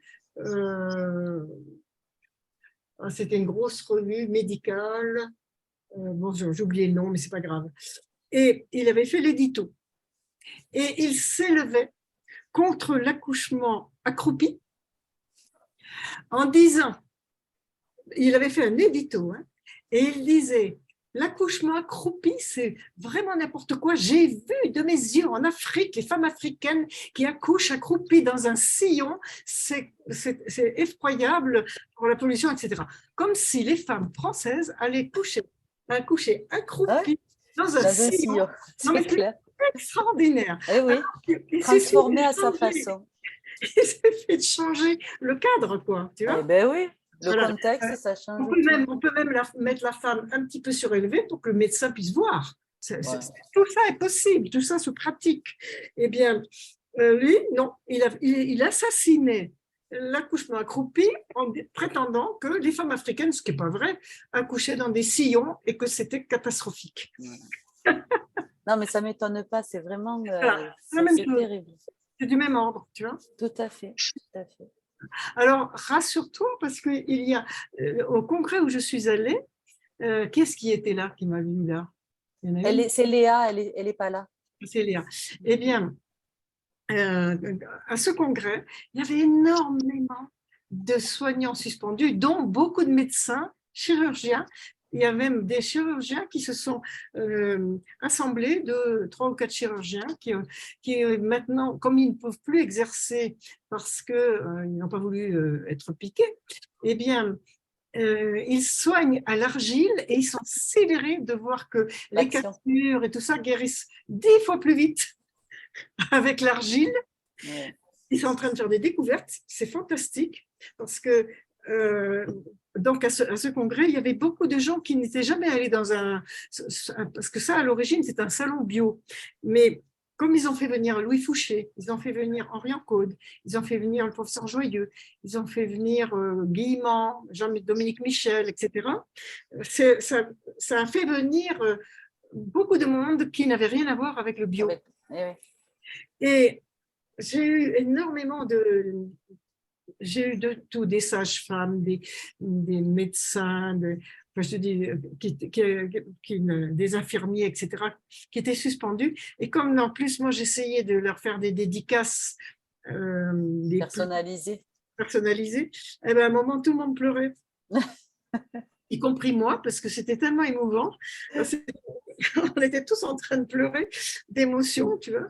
Mais en tout cas, ça a entraîné une ouverture et une démarche, parce qu'ils sont un peu dégoûtés quand même, hein, tu peux imaginer. Oui. Et donc, c'était très intéressant. Moi, j'ai fait des conférences avec 2000 personnes, tu imagines? Oui. C'était fantastique. Mais alors surtout, ce qui m'a le plus touchée, c'est l'abondance de médecins, infirmiers, sages-femmes, puéricultrices, qui ne travaillent plus, qui ne pouvaient plus travailler et qui cherchent une autre orientation. Nous, on en a 3 qui ont arrêté de travailler parce qu'elles ont refusé le vaccin, 3 sages-femmes. Là, elles ont été réintégrées. Après, voilà, c'est comme... Moi, ce que je trouve qui est difficile quand on se retrouve justement confronté, parce que c'est la première fois que je faisais un atelier comme ça, et donc les gens, pour la plupart, je n'ai eu que des retours, oh, mais c'est génial, vous nous avez tous répondu, vous nous avez répondu gentiment à toutes nos questions et tout ça. Mais vraiment, c'est travailler sur la bienveillance dans la réponse. C'est ce qui, voilà, parce que bon, moi, j'ai l'habitude de m'occuper de patientes dans des moments difficiles, puisqu'elles ont mal, puisqu'elles sont dans une période de détresse pendant l'accouchement, elles ont peur, il y a beaucoup de choses qui remontent. Mais là, je sais être bienveillante, j'ai les mots, j'ai l'habitude, j'ai la pratique. Mais quand c'est quelque chose qu'on ne maîtrise pas encore, c'est vraiment... c'est pas évident. Voilà, j'ai eu beaucoup de questions. Alors, la plupart, je pense que j'ai bien répondu. Quand je ne savais pas, je fais comme tu fais, je ne sais pas. Je vais pas. Voilà. C'est pas grave. Hein. Mais ça, je trouve que c'est génial. Et je disais, j'en ai parlé de ton humilité de pouvoir dire après tant d'expérience, ben, ça, je ne sais pas. Voilà. Donc, je disais, je ne sais pas, je demanderai. Voilà, c'est vraiment... Il y a une attaque qui attendait qu'on l'accepte à nouveau. Ah! Parce qu'elle a eu plein de tunnels. Non, mais vraiment. Elle est là, Imata. Ce que tu fais là à l'hôpital, c'est une merveille. Hein. C'est vraiment une merveille. Mais tu vois, il y a des hôpitaux, avec tout ce qui se passe en ce moment, eh bien, il y a des endroits, comme là où tu es, où ça a créé une ouverture encore plus grande. Et oui. Et ça, c'est merveilleux parce que ce qui est important, c'est que tout ça se rejoigne. Ouais. Tu vois ? Que ça évolue. Je suis certaine qu'on va y arriver. Mais moi, le congrès que j'ai vu, il y avait 9000 personnes. Je dirais que la chose qui m'a le plus, que je retiens, c'est l'ouverture. Parce que là, c'était le cas aujourd'hui aussi, vraiment. C'est vraiment ça, c'est l'ouverture. Et je ne peux pas imaginer, j'ai parlé chaque jour de 8h du matin à 6h du soir. C'est génial. Sans aller faire pipi, pas le temps d'aller faire pipi. On m'a apporté un petit truc à manger, des morceaux de melon dans un verre, et c'est tout ce que j'ai eu de la journée. Moi, j'ai vanté ton dynamisme. Je racontais quand tu es arrivé à Paris après 11 heures de voiture d'Andorre, que tu es arrivé à 23 heures, que tu nous as fait toute la formation toute la journée jusqu'à 18 heures, que tu étais en pleine forme et que nous, on était toutes crevées. Je disais, c'est exceptionnel. Voilà. Je dis, c'est la méthode. C'est la méthode, eh bien oui. Voilà. Bon, en tout cas, moi, je suis super contente d'être avec vous toutes. Vraiment, je trouve ça génial. Et tous, parce qu'avec Nayo aussi. Et je trouve ça vraiment génial. Tous les échanges même qu'on a sur notre groupe. On a notre petit groupe WhatsApp. Là, on s'échange tous les jours un petit peu. Et voilà, je trouve que vraiment, c'est super ce qu'on vit. Oui, moi je suis ravie aussi. Merci. Oui, Et vous êtes l'avenir en plus. Et pour moi, c'est formidable ça. oui. Parce que, il faut une continuité. Il faut des gens après qui continuent. Le travail que j'ai fait sur le travail du Wicune, vous allez le faire sur mon travail, etc., etc. Et on transmet comme ça et on perfectionne au fur et à mesure. Vous allez trouver des tas de choses que j'ai jamais trouvées. Et puis voilà. Et donc, ça va faire progresser en permanence. Vous voyez, chacun de vous avec ses expériences. C'est pour ça qu'on va essayer que tout le monde se retrouve au moins une fois par an pour échanger sur nos découvertes, sur nos expériences, etc. On va mettre ça au point pour échanger avec tous les premiers qui exercent, etc., etc. Vous voyez, Ah ouais. faut qu'on aille dans ce sens-là parce qu'il y a encore beaucoup. Ouais, c'est quelque chose qui doit évoluer en permanence. Et oui. Comme la vie ça évolue en permanence. Et c'est normal que. Oui.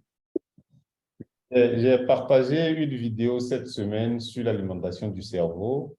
Moi-même, j'ai suivi cette vidéo avec ma femme, mes enfants, tout cela. On était vraiment bluffés. Et c'est là où on se rend compte à quel point on se fait du mal sans s'en rendre compte. Et ils expliquent clairement, et j'incite, peut-être que certains n'ont pas eu le temps de suivre ce documentaire. J'encourage tout le monde à le regarder. Il est excellent, excellent. Et à la fin, il y a l'un des chercheurs qui a dit, et si vous êtes à la maison avec des enfants, mais c'est monstrueux de leur donner des aliments qui sont vides en nutriments et qui n'ont rien et qui ont un impact sur leur cerveau. Et ils arrivent à démontrer que les décisions que nous prenons dans la journée, tout cela dépendent de l'aliment qu'on vient de manger à peine. Donc, ça montre à quel point l'alimentation est une arme très, très puissante qui peut détruire et construire en même temps. Et vraiment, ça m'a choqué de voir ça. C'est génial, ta vidéo. Oui, en revoyant les cours sur le cerveau que j'ai cherché sur Internet au hasard, alimentation du cerveau, et je suis tombé sur cette vidéo-là. Et ça m'a vraiment bluffé. Oui, et c'est vrai que quand je parlais du QI tout à l'heure, on peut avoir des grosses difficultés à l'école pendant son enfance et sa jeunesse parce qu'on ne mangeait pas bien. Et puis, tout d'un coup, avoir un cerveau qui fonctionne super bien parce qu'on a changé d'hygiène de vie. Ça, moi, je le vois tous les jours, je le vois tout le temps. Les enfants qui avaient vraiment beaucoup de mal à l'école et qui tout d'un coup deviennent de place parce que tout devient facile. Vous voyez? Mais le problème, France, là, par exemple, la personne qui est arrivée, qui a dit sur le stand, non, mais moi, je m'en fous de l'alimentation du cerveau, elle est déjà trop atteinte pour comment la mener vers son cerveau est déjà trop atteint pour parler comme ça.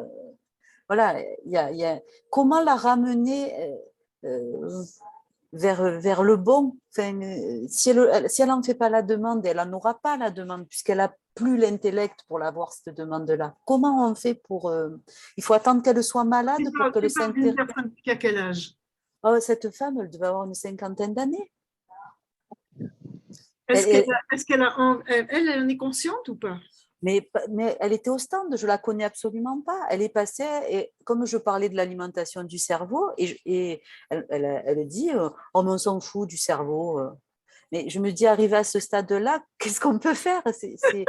Voilà, il n'y a plus moyen de leur dire regarde cette vidéo, c'est fini. Enfin, est-ce qu'il faut attendre justement que ces gens-là soient malades pour enfin s'intéresser à l'alimentation et à quelque chose qui va les aider?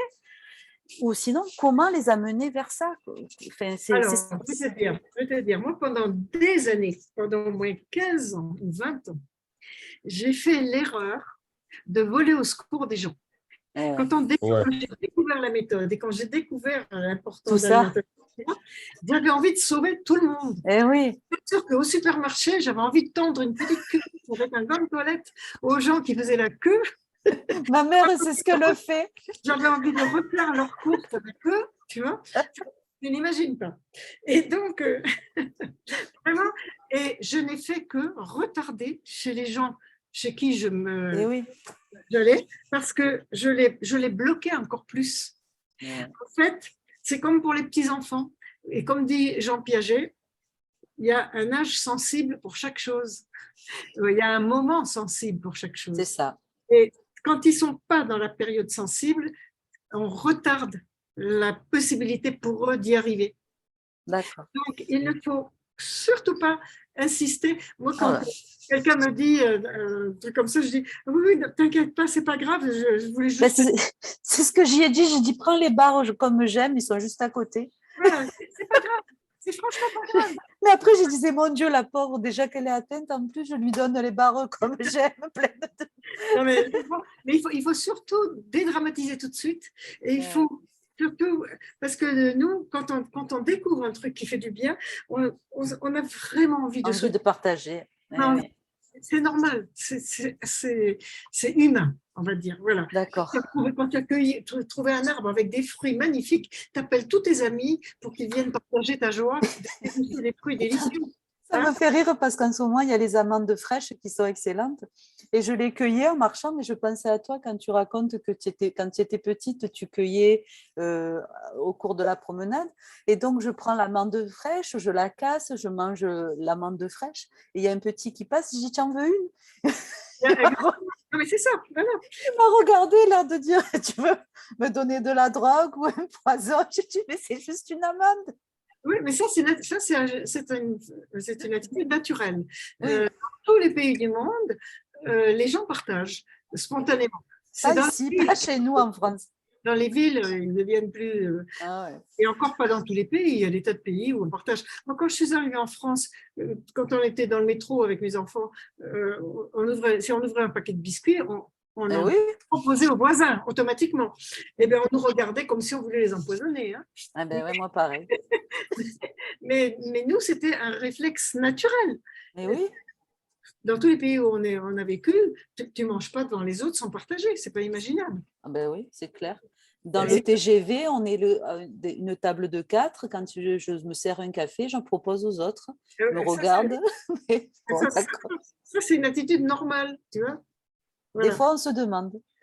Eh oui, non, mais si, c'est très normal de dire bonjour dans le métro à tout le monde. C'est normal de partager quand on veut manger quelque chose. Moi, j'avais honte de manger un truc devant des gens. C'est clair. Écoute, franchement, j'ai pas envie de dire. Moi, si j'ai faim et que je n'ai qu'un petit truc, je ne le mange pas, j'attends d'être toute seule. Mais pareil. Et je ne me permets pas de manger devant quelqu'un comme ça, sans partager. Enfin, tu vois. Et donc, c'est un réflexe naturel, mais en fait, pour ce qui concerne la santé, c'est particulièrement délicat parce que quand tu parles de santé, tu parles de mort. Quand tu parles de santé, tu parles de maladie et de mort. C'est ça qu'il y a derrière. Et c'est pour ça que je dis parler plaisir. Ok. En famille et tout ça, ne dites pas j'ai une recette formidable pour la santé, dites j'ai une recette délicieuse. C'est pas du tout pareil. C'est vrai. Ok. Hein? Il faut parler de plaisir parce que quand on parle. Surtout en famille. Oui. Surtout en famille. Oui, surtout en Les famille. premiers à éviter, c'est la famille.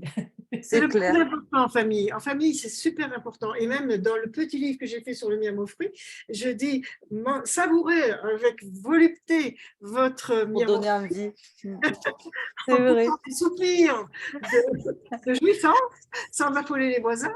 Mais si on vous demande, est-ce que je peux y goûter? Ah non, non, ça c'est ma portion. Tu peux m'en faire un? Non, non, tu te le prépares toi-même. Vous voyez? Attendez que les gens Vous demande. arrivent en rampant et en léchant le sol avant de leur proposer. Mais c'est vrai qu'en vieillissant, on apprend à attendre que les gens nous demandent de l'aide plutôt que d'aller à... Moi, j'avais tendance à aller toujours vers les gens, à leur proposer. Et en fait, il faut attendre que les gens nous proposent Voilà, pour être efficace. Ça, c'est vrai. exactement. Et moi, j'ai mis 20 ans à le comprendre, tu Moi vois. aussi. Ben alors, Moi, 50. Moi, 50 ans avant de comprendre. Alors. Ce qu'on dit là, ça me fait penser à une expérience que j'ai vécue là la semaine dernière dans le métro. C'est une dame très âgée avec une canne qui rentre dans le métro et qui commence à tendre la main à tout le monde. Et moi, je partais sur Paris faire un cours de yoga, j'avais pas mangé, donc je me suis pris un paquet de figues séchées et j'ai mis quelques amandes dedans. Et je me suis dit, bah voilà, France a dit que ça pouvait faire un très bon repas, je vais manger ça. Cette dame, elle arrive à moi, elle me tend la main. Je la regarde, alors je lui dis, bah, vous voulez vous asseoir? Elle me dit, elle me fait non avec la tête. Je dis, et elle me fait comme ça, qu'elle veut manger. Je dis, vous avez faim? Elle me dit, oui, avec la tête. Elle me parle pas, hein. Et du coup, je lui dis, ok, je vais vous donner quelque chose à manger. Alors je sors deux belles figues, des grosses belles figues, et je lui tends la main. Elle les prend, elle regarde, elle fait une de ces grimaces. Et puis elle me les redonne en fait. Et je dis, mais c'est à manger, ce sont des figues fraîches bio. Ça va vous faire un très très bon repas. Et elle fait la grimace en disant non et elle me les redonne. Donc je dis, vous n'en voulez donc pas? Et elle me dit non. Et du coup, bah, je les reprends et elle me retend la main. Et je dis, bah écoutez, moi, j'ai pas d'argent, j'ai pas de pièces, j'ai pas de sous. Et j'ai raconté l'histoire à ma mère. J'ai dit, mais quel dommage, cette dame ne connaît pas France Guilin. Elle aurait pu faire un super repas avec ces figues-là. Voilà comment ça se passe.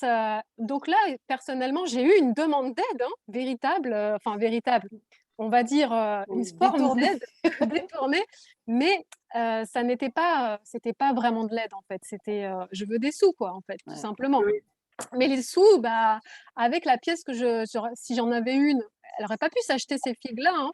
C'était beaucoup plus. Ah oui, mais tu sais que moi, c'est arrivé quelques fois que mes enfants les plus jeunes, j'allais les chercher à l'école. On avait 8 stations de métro et il y avait quelqu'un qui tendait la main comme ça et elle coupait leur goûter en deux pour donner. Et ça a été très bien accueilli parce que venant d'un enfant, c'est pas pareil. Vous avez Par contre, moi, j'ai 7-8 ans. Hein, moi, tu m'entends? Hein, maman? Oui. Oui. Je sais pas si ça coupe un peu parce qu'il y a des tunnels. Mais non, par contre, moi, j'ai eu un choc culturel quand même quand je suis arrivée à Paris. Je sais pas si tu te souviens, mais une des premières fois où on a pris le métro et tu nous avais offert un croissant, il était 7 heures du matin et il n'y avait pas beaucoup de monde dans le métro. Et justement, par rapport à ce que tu disais tout à l'heure, on était tellement habitués dans le Pacifique à ne jamais manger devant des personnes sans proposer.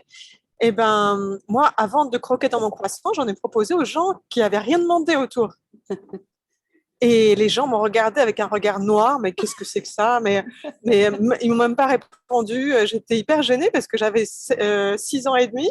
Oh. Et je comprenais pas. Pour moi, c'était vraiment un choc. C'était tellement évident que je pouvais pas commencer à manger sans en proposer. C'est triste. Ouais, ils m'ont même pas répondu, quoi. Enfin, parce qu'on n'avait vécu que dans des pays où tout le monde partageait. Ben ouais. Et